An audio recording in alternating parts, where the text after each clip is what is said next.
work I do combines empirical approaches with sort of normative and conceptual. It's part of what our Berman Institute does. It's, again, for me, it combines what feels to me to be a very practical approach with thinking about ethics and values, which I love.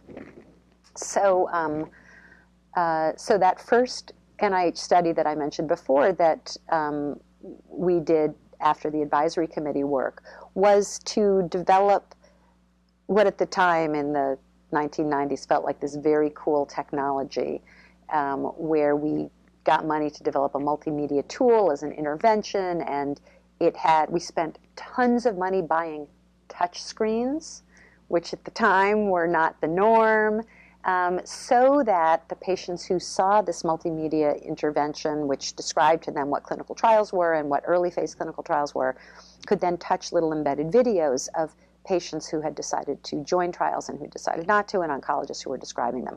So on the one hand, we did develop this sort of very cool thing, and it showed some positive effect. But to cut to the chase, I have done other kinds of work that have interviewed people both to see what they understand and about research, and to start to look at some interventions that might help improve understanding in some different settings.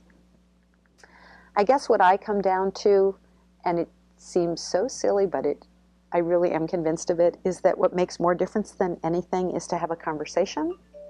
And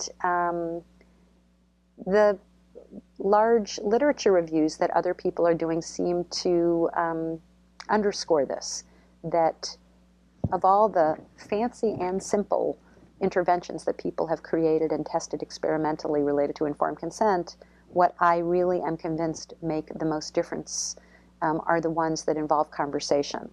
And that partly means it's good to tell people what the study's about and not just show it to them on a piece of paper, but also to engage them in conversation. And that can be through questions, it can be through narratives, there's a lot of ways to do it.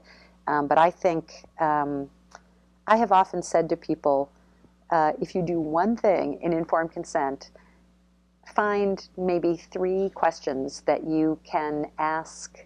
They're questions like, I've just given you a lot of information. Would you mind telling me in your own words what you think this study is about? And then you shut up and you listen. And that is the moment when either they say, oh boy, you know what, this has been an overwhelming morning. I have to admit I didn't hear a word you said.